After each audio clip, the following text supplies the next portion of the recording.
بڑھائے گا رحمان کا کلام، جنت میں لے کے جائے گا رحمان کا کلام۔ الحمدللہ رب العالمین والصلاة والسلام علی سید المرسلین، اما بعد فاعوذ باللہ من الشیطان الرجیم، بسم اللہ الرحمن الرحیم، الصلاة والسلام علیک یا رسول اللہ وعلی آلک واصحابک یا حبیب اللہ، الصلاة والسلام علیک یا نبی اللہ وعلی آلک واصحابک یا نور اللہ۔ حضرت سیدنا شیخ ابو بکر شبلی رحمۃ اللہ تعالی علیہ ایک دن بغداد شریف کے بہت ہی بڑے عالم حضرت ابو بکر بن مجاہد کے پاس تشریف لائے رحمۃ اللہ تعالی علیہ۔ جیسے یہ پہنچے تو انہوں نے کھڑے ہو کر استقبال کیا، ان سے معانقہ کیا، یعنی ان کو گلے لگایا، ان کی پیشانی چومی اور بڑی تعظیم کے ساتھ بٹھایا۔ جو لوگ موجود تھے انہوں نے کہا، یا سیدی، آپ اور بغداد والے تو انہیں دیوانہ کہتے ہیں اور آپ آج ان کی اتنی تعظیم کر رہے ہیں، وجہ؟ فرمایا میں نے یوں ہی ایسا نہیں کیا، الحمدللہ عز وجل آج رات میں نے خواب میں دیکھا کہ شبلی بارگاہ رسالت میں حاضر ہوئے اور میرے آقا علیہ الصلوۃ والسلام نے کھڑے ہو کر ان کو سینے سے لگایا اور ان کی پیشانی چومی، اپنے ساتھ بٹھایا۔ تو میں نے عرض کی، یا رسول اللہ صلی اللہ تعالی علیہ وسلم، حضرت ابو بکر شبلی پر اتنی شفقت کی وجہ؟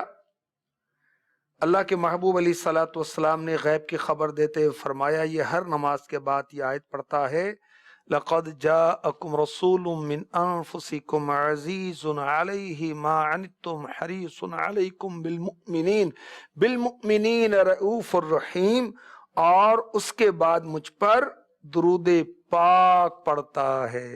سبحان اللہ، صلو علی الحبیب صلی اللہ تعالی علی محمد وعلی آلہ وصحبہ وبارک وسلم۔ قرآن کی شان کے آج کے سلسلے میں قرآن پاک کے جو مختلف مقدس پاکیزہ نام ہیں ان کا بیان کیا جائے گا۔ یہ بھی قرآن کی شان ہے کہ اس کے بہت سارے نام بیان کیے گئے ہیں، اور یہ نام جو ہیں تفسیر عزیزی میں، تفسیر کبیر میں ہیں، قرآن پاک کی آیات سے ہی لیے گئے ہیں، اور انشاءاللہ الرحمن صورتوں کے فضائل بھی عرض کیے جائیں گے۔ قرآن پاک کا ایک نام ہے حق، یعنی سچی بات، ایک ہے جھوٹی بات، ایک ہے سچی بات۔ حق یعنی سچی بات، سچے رب کی طرف سے نازل ہوا، سچے نبی پر آیا، اور سچے فرشتے جبریل امی علیہ السلام قرآن کو لے کر نازل ہوئے، اور سچے صحابہ نے اس کو جمع کیا، پھیلایا۔ تو قرآن کا ایک نام ہے حق، اور سورہ یونس کی آیت نمبر 94 پارہ 11 میں اس کا یہ بیان ہوتا ہے، لَقَدْ جَاءَكَ الْحَقُّ مِنْ رَبِّكَ فَلَا تَكُونَنَّ مِنَ الْمُمْتَرِينَ، بے شک تیرے پاس تیرے رب کی طرف سے حق آیا تو تو ہرگز شک والوں میں نہ ہو۔ قرآن کا ایک نام ہے کریم، اور کہتے ہیں نا قرآن کریم، قرآن عظیم، قرآن مبین، قرآن مجید۔ تو قرآن پاک کا ایک مقدس و پاکیزہ نام ہے قرآن کریم، اور امیر علیہ سنت قرآن کریم فرماتے ہیں اکثر۔ اور یہ بھی نام جو قرآن میں بیان کیا گیا سورہ واقعہ کی آیت نمبر 77 میں، اِنَّهُ لَقُرْآنٌ کریم، بے شک یہ عزت والا قرآن ہے۔ سبحان اللہ، یہ کلام الہی اور وحی ربانی ہے۔ کریم کے کیا معنی؟ سخی۔ قرآن کریم علم دیتا ہے، اس لیے اس کا نام کریم رکھا گیا۔ اللہ کی رحمت، ایمان، بے حساب ثواب دیتا ہے، اس لیے اس کا نام قرآن کریم ہے۔ قرآن کا ایک نام ہے مبارک، کیا معنی ہے اس کا؟ اس کے معنی ہے برکت والا. قرآن پڑھنے میں برکت ہے، قرآن پر عمل کرنے میں برکت ہے، اور قرآن جن نیک اعمال کی ترغیب دلاتا ہے اس میں برکت ہی برکت ہے. قرآن پڑھنے میں عزت ہے، برکت ہے، چہرے کے نور میں برکت ہو جاتی ہے، عزت میں برکت ہو جاتی ہے. قرآن پڑھنے سے نیک اعمال میں برکت ہو جاتی ہے، ایمان میں برکت ہو جاتی ہے. وَهَذَا كِتَابٌ أَنزَلْنَاهُ مُبَارَكٌ مُصَدِّقُ الَّذِي بَيْنَ يَدَيْهِ. اور یہ ہے برکت والی کتاب کہ ہم نے اتاری، تصدیق فرماتی ان کتابوں کی جو آگے تھیں. توریت، انجیل، زبور کی تصدیق اور جو آسمانی صحیفے تھی ان کی تصدیق قرآن پاک کرتا ہے. تو قرآن کا ایک نام ہے برکت، مبارک. قرآن کو بشیر اور نذیر بھی کہا جاتا ہے کیونکہ قرآن خوشخبری سناتا ہے ایمان والوں کو اور اچھے اعمال والوں کو. ان الذین آمنوا وعملوا الصالحات اولئک هم خیر البریہ.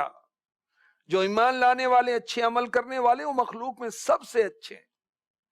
ان الذین کفروا من اہل الکتاب والمشرکین فی نار جہنم خالدین فیہا اولئک هم شر البریہ. جنہوں نے کفر کیا وہ اہل کتاب میں سے ہیں یا مشرک ہیں، وہ ہمیشہ جہنم میں رہیں گے اور یہ مخلوق میں سب سے برے ہیں. تو قرآن بشیر بھی ہے، قرآن نذیر بھی ہے. کیا ارشاد ہوا سورہ حامیم السجدہ کی آیت نمبر 4 میں؟ بشیرا ونذیرا فأعرض أكثرهم فهم لا يسمعون. خوشخبری دیتا اور ڈر سناتا تو ان میں اکثر نے منہ پھیرا تو وہ سنتے ہی نہیں. وہ تفسیر نور العرفان میں اس آیت کے تحت ہے، اس سے اشارتاً معلوم ہوا تلاوت قرآن پاک کے وقت خاموش رہنا چاہیے. تو قرآن بشیر نذیر ہے کہ ایمان والوں کو، اللہ رسول کے فرما برداروں کو خوشخبری سناتا ہے، کافروں کو، نافرمانوں کو ڈر سناتا ہے. قرآن کا ایک نام ہے عزیز.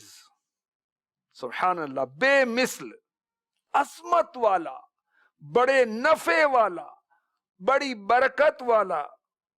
اور قرآن کی عظمت دیکھیے، قرآن کتنا عزیز ہے.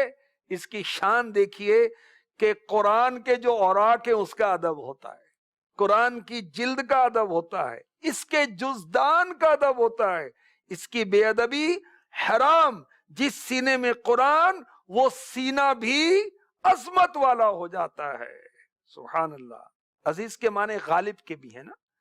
قرآن بے مثل اور سب پر غالب ہے، غالب رہے گا، اس لیے قرآن کو کہا جاتا ہے عزیز. اور یہ نام جو ہے قرآن پاک میں حامیم السجدہ آیت نمبر 41 میں ذکر کیا گیا. ان الذین کفروا بالذکر لما جاءهم وَإِنَّهُ لَكِتَابٌ عَزِيزٌ. بے شک جو ذکر سے منکر ہوئے جب وہ ان کے پاس آیا، ان کی خرابی کا کچھ حال نہ پوچھ، اور بے شک وہ عزت والی کتاب ہے. قرآن عزت والی کتاب ہے. قرآن کا ایک نام ہے نبأ العظیم، بڑی خبر. اور اس کا بیان سورہ نبا 30ویں پارے کی پہلی اور دوسری آیت میں ہے. ارشاد ہوتا ہے عَمَّ يَتَسَاءَلُونَ عَنِ النَّبَإِ الْعَظِيمِ. یہ آپس میں کائے کی پوچھ گچھ کر رہے ہیں بڑی خبر کی. بڑی خبر سے کیا مراد ہے؟ قرآن. سبحان اللہ. ہمارے آقا صلی اللہ علیہ وسلم نے مکے کے کافروں کو اللہ کی وحدانیت کی دعوت دی کہ وہ واحد لا شریک ہے. مرنے کے بعد زندہ کیے جانے کی بات بتائی، قرآن کی تلاوت کر کے انہیں سنایا. میرے آقا علیہ الصلوۃ والسلام قرآن پاک کی تلاوت کرتے، ہم غلامان مصطفیٰ بھی تلاوت کریں کاش. وہ آپس میں گفتگو کرنے لگے، ایک دوسرے سے پوچھنے لگے کہ محمد صلی اللہ علیہ وسلم کیا دین لائیں. تو اس آیت میں ان کی گفتگو کا بیان ہے کہ وہ عظیم الشان بات کیا ہے. تو بڑی خبر، نبأ العظیم.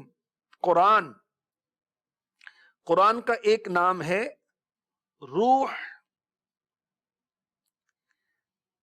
قرآن کو روح کہا جاتا ہے. کس لیے؟ مفتی احمد یار خان نعیمی رحمۃ اللہ تعالی علیہ تفسیر نعیمی فرماتے ہیں، اور بڑی پیاری تفسیر ہے، پڑھنی چاہیے، زبردست تفسیر ہے. فرماتے ہیں کہ قرآن کو روح اس لیے کہا جاتا ہے کہ روح امی یعنی جبریل امی علیہ السلام جو کہ تمام فرشتوں کے سردار ہیں، ان کی معرفت قرآن آیا، اس لیے بھی قرآن کو روح کہا جاتا ہے. قرآن کو اس لیے بھی روح کہا جاتا ہے کہ جانوں کی زندگی ہے قرآن، اس لیے اس کو روح کہا جاتا ہے. قرآن شریف مسلمانوں کی بقا کا ذریعہ ہے، اس لیے قرآن کو روح کہا جاتا ہے. قرآن شریف مسلمانوں کو شیاطین اور کفار سے بچاتا ہے، اس لیے قرآن کو کہا جاتا ہے روح. اور یہ مبارک نام جو ہے قرآن پاک میں کہاں ذکر کیا گیا، میں آپ کو عرض کرتا ہوں. یہ قرآن پاک میں ذکر کیا گیا سورہ شورا کی آیت نمبر 52 پارہ 25 میں. آیت آپ کو پڑھ کے سناتا ہوں. وَكَذَلِكَ أُوحَيْنَا إِلَيْكَ رُوحًا مِّنْ أَمْرِنَا، اور یوں ہی ہم نے تمہیں وحی بھیجی ایک جاں فضا چیز. اس کے آگے اور پھر مزید بھی ارشادات ہیں. تو قرآن پاک کے متعدد نام ہیں اور ان میں ایک نام روح بھی ہے. قرآن پاک کا ایک نام ہے علم. یہ پارہ 3 سورہ آل عمران کی آیت نمبر 61 میں ارشاد ہوتا ہے، فَمَنْ حَاجَّكَ فِيهِ مِن بَعْدِ مَا جَاءَكَ مِنَ الْعِلْمِ. پھر محبوب جو تم سے عیسیٰ کے بارے میں حجت کریں بعد اس کے کہ تمہیں علم آ چکا. قرآن کا ایک نام علم بھی ہے. قرآن کا ایک نام ہے عجب. پارہ 29 سورہ جن کی آیت نمبر 1 میں اس کا تذکرہ ہے. قُلْ أُوحِيَ إِلَيَّ أَنَّهُ اسْتَمَعَ نَفَرٌ مِّنَ الْجِنِّ فَقَالُوا إِنَّا سَمِعْنَا قُرْآنًا عَجَبًا. تم فرما مجھے وحی ہوئی کہ کچھ جنہوں نے میرا پڑھنا کان لگا کر سنا تو بولے ہم نے ایک عجیب قرآن سنا. تو قرآن کا ایک نام ہے عجب. قرآن کا ایک نام ہے تذکرہ. سورہ الحاقہ کی آیت نمبر 48 میں ارشاد ہوتا ہے وَإِنَّهُ لَتَذْكِرَةٌ لِّلْمُتَّقِينَ، اور بے شک یہ قرآن ڈر والوں کو نصیحت ہے. تو قرآن کریم سارے عالم کا ہادی ہے، ہدایت دینے والا ہے، نجات کے راستے کو دکھانے والا ہے. قرآن حکیم مسلمانوں کو نیک اعمال کی ہدایت دیتا ہے. تو بہرحال قرآن پاک کے متعدد نام ہیں اور یہ بھی اس کی شان و عظمت کے لیے ہے. قرآن پاک کی ہر صورت کے خاص فضائل ہیں، بڑے زبردست فضائل. صورتوں کے فضائل، سورہ مؤمن، سورہ زمر، سبحان اللہ کتنی پیاری صورتیں. سورہ زمر جو 23ویں پارے میں بی بی عائشہ صدیقہ رضی اللہ تعالی عنہ فرماتی حضور پر نور صلی اللہ علیہ وسلم ہر رات سورہ بنی اسرائیل اور سورہ زمر کی تلاوت فرمایا کرتے تھے. اللہ ہمیں بھی توفیق عطا فرمائے. سورہ مؤمن بڑی پیاری صورت ہے یہ بھی. یہ 24ویں پارے میں ہے. اس کے دو نام ہیں، مومن اور غافر. مومن کا مطلب ہے ایمان لانے والا. اس صورت کی 28ویں آیت میں فرعون کی قوم کے ایک مومن شخص کا ذکر ہے، اس کا واقعہ اشارتاً بیان کیا گیا ہے. تو اس لیے سورت کا نام سورہ مؤمن ہے. سورہ غافر بھی اس کو کہتے ہیں، بخشنے والا. یہ اللہ پاک کا ایک صفاتی نام ہے، وہ گناہ بخشنے والا ہے، اس لیے اس سورت کو سورہ غافر بھی کہتے ہیں. میرے آقا صلی اللہ علیہ وسلم نے ارشاد فرمایا، جس شخص نے صبح اٹھ کر سورہ مؤمن کی 3 آیت حامیم سے لے کر الیہ المصیر تک پڑھا اور پھر آیت الکرسی پڑھی، تو اس کی برکت سے صبح سے شام تک اس کی حفاظت کی جائے گی. اور جس نے انہیں شام میں پڑھا تو ان کی برکت سے صبح تک اس کی حفاظت کی جائے گی. اللہ اکبر. 3 آیتیں ہیں صرف اور بہت مختصر ہیں. میں آپ کو پڑھ کے بھی سناتا ہوں. بسم اللہ الرحمن الرحیم. حامیم تنزیل الکتاب من اللہ العزیز العلیم غافر الذنب وقابل التوب شدید العقاب ذی الطول لا الہ الا ہو الیہ المصیر. یہ 3 آیتیں کتنی مختصر ہیں، اور ساتھ میں آیت الکرسی پڑھنی ہے. صبح پڑھیں گے شام تک حفاظت ہوگی، شام کو پڑھیں گے صبح تک حفاظت ہوگی. اللہ چاہے گا تو ہر چیز سے حفاظت ہوگی جو نقصان پہنچانے والی ہے. میرے آقا صلی اللہ علیہ وسلم نے فرمایا حوامیم، اس کا مطلب ہے حامیم سے شروع ہونے والی صورتیں 7 ہیں، 7 ہیں، اور دوزخ کے دروازے بھی 7 ہیں. ان صورتوں میں ہر ایک صورت جہنم کے ان دروازوں میں سے ایک دروازے پر جا کر کہتی ہے، اے اللہ اس شخص کو اس دروازے سے جہنم میں داخل نہ کرنا. جو مجھ پر ایمان رکھتا تھا، میری تلاوت کیا کرتا تھا. قرآن شفاعت کرتا ہے، جنت میں لے کر جائے گا، دوزخ سے بچائے گا. اللہ ہمیں تلاوت کی توفیق عطا فرمائے. حضرت عبداللہ بن مسعود رضی اللہ تعالی عنہ فرماتے ہیں، حامیم سے شروع ہونے والی صورتیں قرآن مجید کی زینت ہیں. اس صورت میں بتایا گیا کہ قرآن رب کی طرف سے نازل ہوا، عزت والا ہے، علم والا ہے. اللہ پاک علم والا، عزت والا، گناہ بخشنے والا، توبہ قبول کرنے والا، سخت عذاب دینے والا، بڑے انعام والا ہے. عرش اٹھانے والے فرشتوں کے اوصاف بھی اس صورت کے اندر بیان کیا گئے، اور بھی بہت کچھ اس کے اندر بیان ہوا. سورہ حامیم السجدہ یہ بھی بہت پیاری صورت ہے، اور میرے آقا صلی اللہ علیہ وسلم اس صورت کی تلاوت کیے بغیر بھی آرام نہیں فرمایا کرتے تھے. ہمارے آقا علیہ الصلوۃ والسلام قرآن پاک کی تلاوت کرتے رہتے تھے. کاش غلامان مصطفیٰ بھی قرآن پاک کی تلاوت کرتے رہا کریں. اللہ پاک ہمیں عمل کی توفیق عطا فرمائے، قرآن سے محبت عطا فرمائے، قرآن کے احکامات پر عمل کرنے کی توفیق عطا فرمائے. آمین بجاہ النبی الامین صلی اللہ تعالی علیہ وسلم. خوف خدا بڑھائے گا رحمان کا کلام، جنت میں لے کے جائے گا رحمان کا